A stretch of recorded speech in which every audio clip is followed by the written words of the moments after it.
Hello everyone, my name is Abhishek Desai and I'm going to be presenting about salivary gland pathologies. So, in the previously asked questions in MUHS, there were four SAQs related to salivary gland pathologies. So, the first one that I'll be talking about is silolithiasis of submandibular gland, symptoms, and surgical management. So, in that, firstly, you have to introduce the question. Firstly, you have to introduce the pathology in a few sentences. So, what is silolithiasis? Silolithiasis is the formation of salivary calculi or stone in the salivary gland or duct, resulting in the mechanical obstruction of the salivary flow. Now, a silolith is a calcified structure that develops within the ductal system of a major or minor salivary gland, and it is mostly formed around a central nidus with layers of inorganic material. So, silolithiasis is occurs more commonly in males than in females, with a ratio of 2:1. And in the age groups of 30 to 50 years, it is more often seen. And silolithiasis is its occurrence in submandibular gland is more than in other major salivary glands, and it is 80%. And out of that, 85% is seen in the ducts, and 15% is seen in parenchyma of gland, that is intraglandular. Then the question asked is the signs and symptoms and surgical management. Now, before seeing the signs and symptoms, we must know why there is an increased incidence for formation of salivary glands for siloliths in the submandibular gland.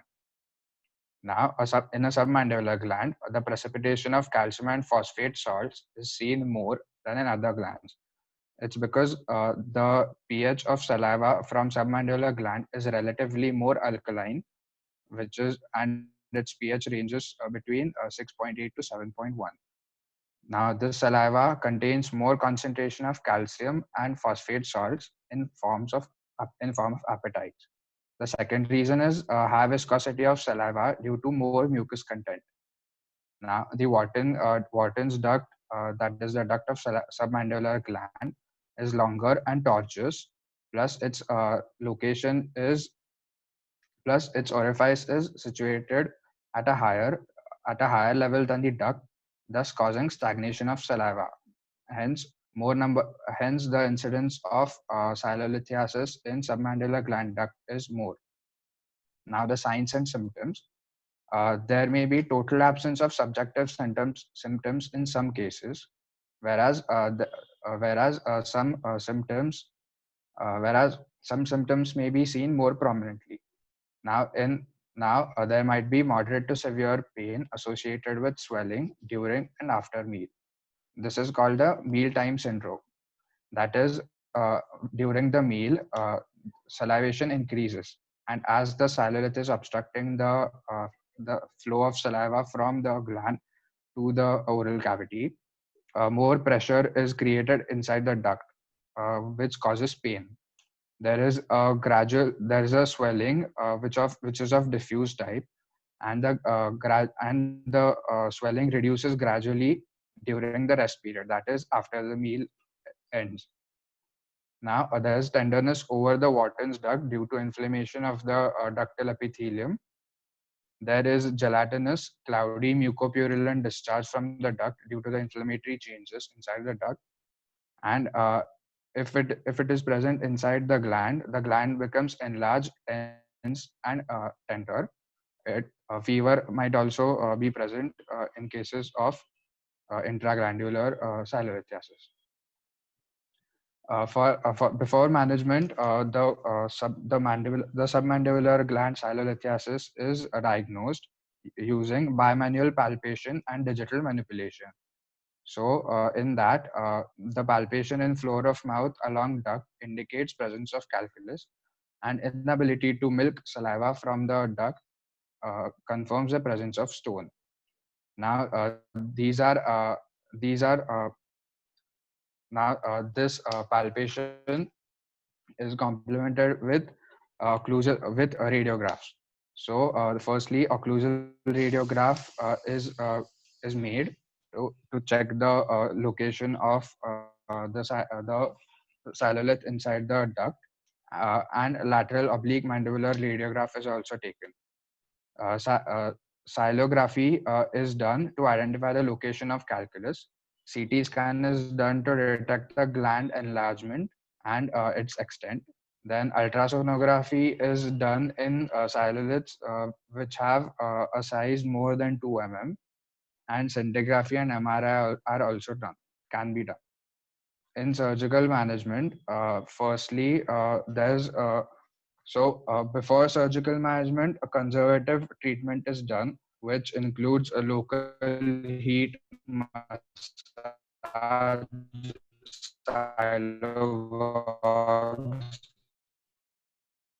SAR food intake, hyperhydration. Before surgery, the pathology can be different phase. Silodocoplasty is done. What is silodocoplasty? So it refers to the salivary duct repair by widening the orifice and shortening of the salivary duct. Uh, now, in this, the duct is repaired by widening the orifice, and the patency of the duct is checked with cannulation. So a cannula is inserted inside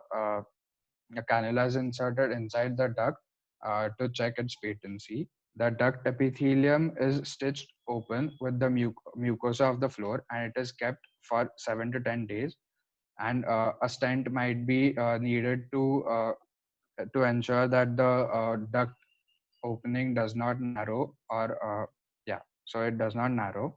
Now, in surgical management, in intraglandular stone, if it is an intraglandular stone, if the stone is small, the gland is asymptomatic and xylographically normal, then no treatment is needed. But if the gland is symptomatic, that is, there's tenderness, there's swelling, there's systemic symptoms, then cyaladectomy is indicated. In lithotripsy also can be done. It is in that multiple high intensity focused short shock waves are used to break down the stone. Yeah, also in surgical management, the anterior portion of the surgical treatment depends on the location of the stone. That is, if the stone is located anterior to the mandibular second molar, or whether it is located posterior to the second mandibular molar. So according to that, also the treatment varies.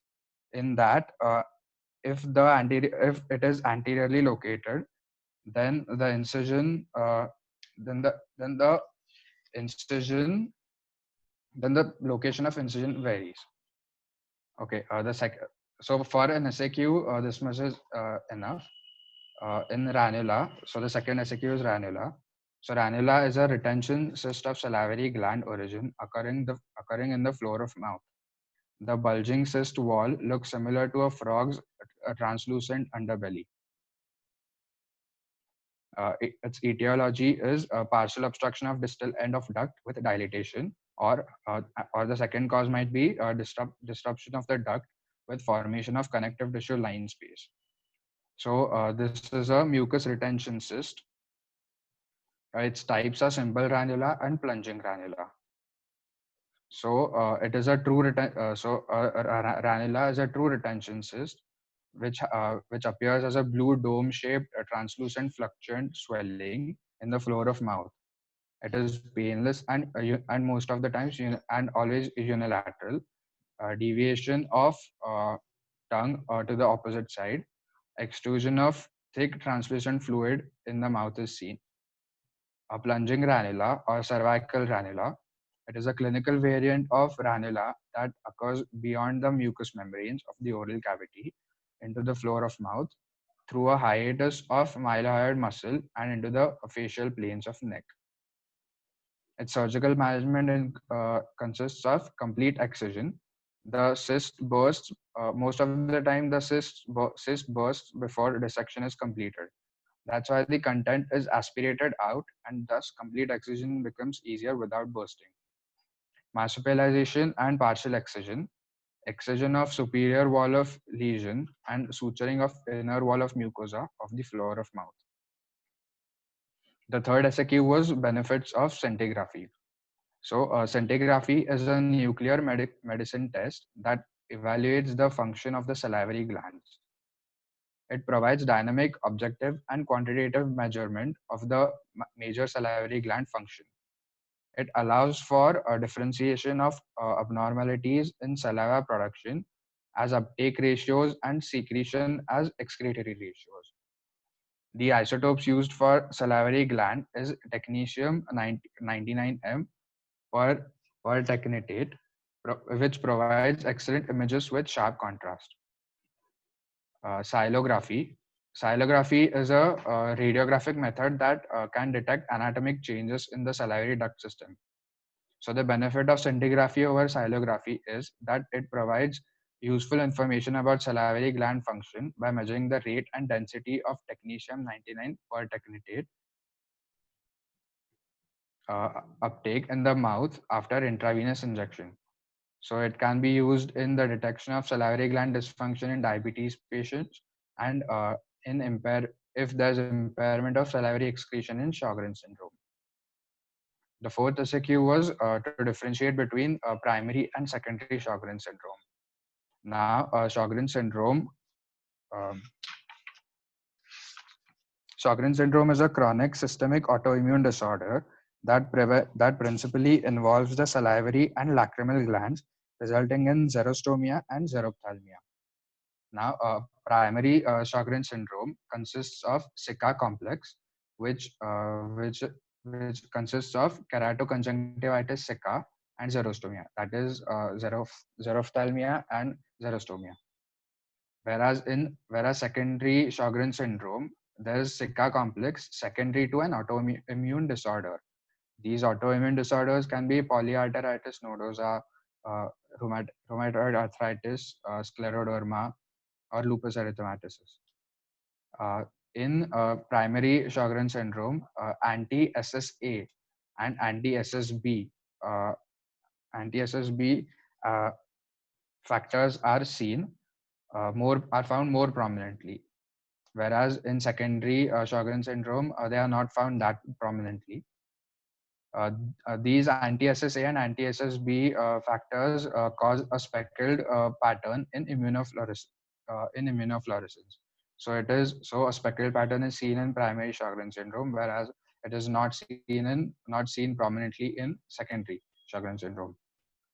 Some articles say that primary Sjogren's syndrome is more severe than secondary because in yeah and and more oral manifestations and frequent parotid enlargement are seen in primary Sjogren's syndrome, whereas no parotid enlargement is seen in secondary Sjogren's syndrome. Thank you.